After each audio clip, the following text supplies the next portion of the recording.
តំបន់ទេសភាពជួរភ្នំក្រវាញត្រូវបានចាត់ទុកថាជាប្រភពថាមពលរបស់ប្រទេសកម្ពុជាដោយឃើញថាតំបន់នេះសម្បូរទៅដោយជ្រលងភ្នំជ្រៅជ្រៅជាច្រើនសម្បូរទឹកភ្លៀងសន្ធឹកសន្ធាប់និងជាតំបន់ផ្ទៃរងទឹកភ្លៀងប្រកបដោយព្រៃឈើដ៏វិសេសវិសាលផងនោះទើបរាជរដ្ឋាភិបាលកម្ពុជាបានសម្រេចជ្រើសរើសតំបន់នេះដើម្បីសាងសង់ទំនប់វារីអគ្គិសនីនានាដោយរំពឹងថាអាចរួមចំណែកយ៉ាងធំធេងក្នុងការផ្គត់ផ្គង់តម្រូវការអគ្គិសនីនៅក្នុងប្រទេសនិងការអភិវឌ្ឍសេដ្ឋកិច្ចជាតិគោលដៅរាជរដ្ឋាភិបាលគឺធ្វើយ៉ាងណាផ្សារភ្ជាប់តំបន់ទេសភាពជួរភ្នំក្រវាញទៅនឹងផែនការពង្រីកសេដ្ឋកិច្ចយ៉ាងឆាប់រហ័សរបស់ខ្លួនដោយកំណត់ថាតំបន់ជនបទនឹងអាចជួយជំរុញឲ្យមានការអភិវឌ្ឍវិស័យថាមពលស្របតាមយុទ្ធសាស្ត្រចតុកោណរបស់រាជរដ្ឋាភិបាលនិងផែនទីបង្ហាញផ្លូវស្តីពីការអភិវឌ្ឍបៃតងទន្ទឹមនឹងនេះរាជរដ្ឋាភិបាលមានគោលដៅធ្វើឲ្យសម្រេចបាន 100% ត្រឹមឆ្នាំ2020នៅការធ្វើអគ្គិសនីកម្មពីប្រភពផ្សេងៗសម្រាប់ប្រើប្រាស់នៅតាមបណ្ដាភូមិទាំងអស់និងធ្វើឲ្យសម្រេចបាន 70% ត្រឹមឆ្នាំ2030នៅការប្រើប្រាស់អគ្គិសនីតាមលំនៅឋានទូទាំងប្រទេសតាមរយៈខ្សែបណ្ដាញបញ្ជូនចរន្តអគ្គិសនីជាតិដែលមានគុណភាពប្រសើរទំនប់វារីអគ្គិសនីអាចផ្ដល់អគ្គិសនីបានអាស្រ័យលើទំនប់នោះមានដំណើរការល្អមានប្រភពទឹកគ្រប់គ្រាន់និងមានព្រៃឈើច្រើនក្នុងតំបន់ផ្ទៃរងទឹកភ្លៀងពិតណាស់វិស័យថាមពលគឺជាផ្នែកមួយនៃប្រព័ន្ធផ្គត់ផ្គង់អគ្គិសនីដ៏ធំធេងដែលអាចដំណើរការទៅបានអាស្រ័យលើកត្តាពីរយ៉ាងបញ្ចូលគ្នាគឺស្ថាបនកម្មនិងធម្មជាតិជាមួយគ្នានេះដែរទំនប់វារីអគ្គិសនីត្រូវទាមទារឲ្យមានការវិនិយោគក្នុងការថែទាំហើយតំបន់ផ្ទៃរងទឹកភ្លៀងក៏តម្រូវឲ្យមានការគ្រប់គ្រងដើម្បីផ្ដល់មកវិញនូវទឹកថ្លាល្អព្រោះគឺធ្វើយ៉ាងណាឲ្យមានតុល្យភាពរវាងការគ្រប់គ្រងបានល្អនៅវិស័យកសិកម្មនិងព្រៃឈើទោះជាយ៉ាងណាតំបន់ផ្ទៃរងទឹកភ្លៀងមួយចំនួននៅតាមតំបន់វារីអគ្គិសនីទទួលរងនឹងការកាប់ព្រៃឈើ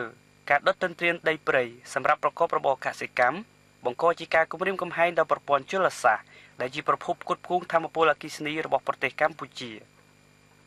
កត្តាទាំងអស់ខាងលើនេះហើយអាចបង្កឲ្យមានកង្វះខាតថាមពលអគ្គិសនីក៏ដូចជាការកើនឡើងនូវតម្លៃអគ្គិសនីនាពេលអនាគត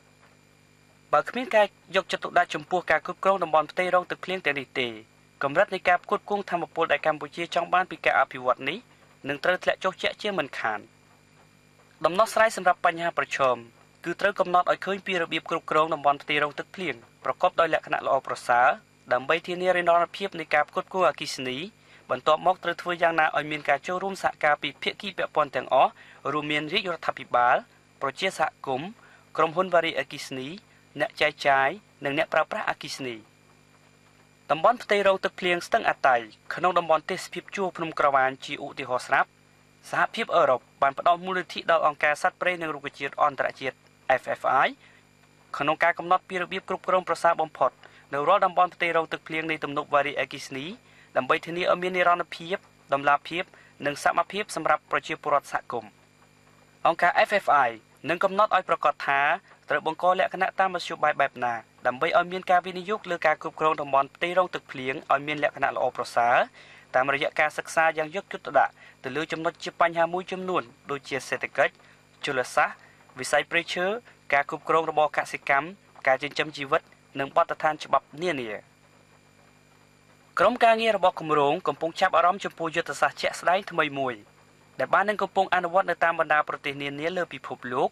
រួមទាំងសាធារណរដ្ឋសង្គមនិយមវៀតណាមនិងសាធារណរដ្ឋប្រជាមានិតចិនដែលយុទ្ធសាស្ត្រនេះក៏អាចអនុវត្តបានផងដែរនៅក្នុងប្រទេសកម្ពុជា